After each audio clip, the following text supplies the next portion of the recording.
गोवर्धन श्री कृष्ण धारो और द्रोणो गिरी हनुमंत। शेष नाग सब सृष्टि उठारा इनमें कौन भगवंत।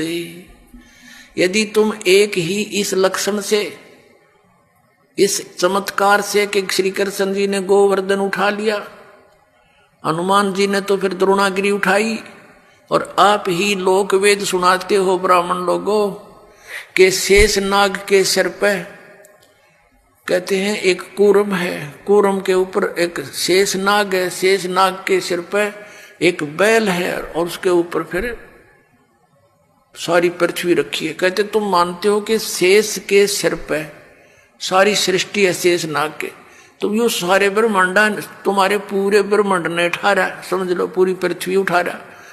तो इनमें भगवान कौन सा है? श्री कृष्ण है या हनुमान जी है या शेष नाग है तुम्हारा भगवान? केवल इसी लक्षण से तुमने भगवान इसको कंप्लीट गॉड मान रखा, पूर्ण परमात्मा। फिर क्या बताया?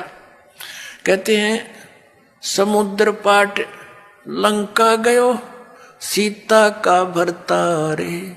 अगस्त ऋषि ने ये सातों पी लिए इनमें कौन करता रे। ये इस चीज से ये परिचित थे नहीं गुरु लोग यहाँ के हमारे। वो ये कहा करते श्री रामचंद्र जी ने समुद्र के ऊपर पुल बना दिया।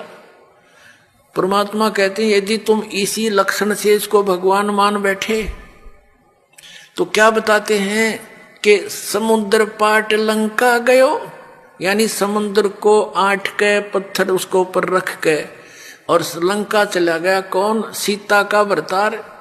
और अगस्त ऋषि ने सातों पी लिए, इनमें कौन करतार?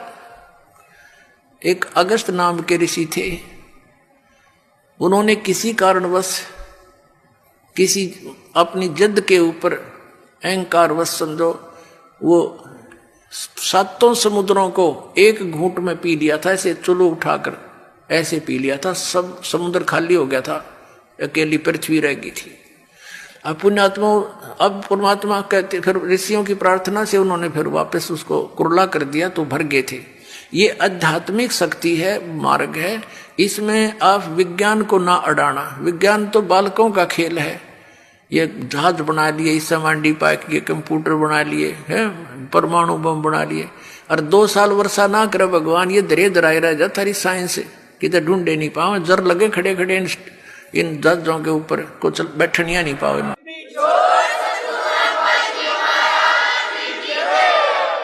तो परमात्मा कहते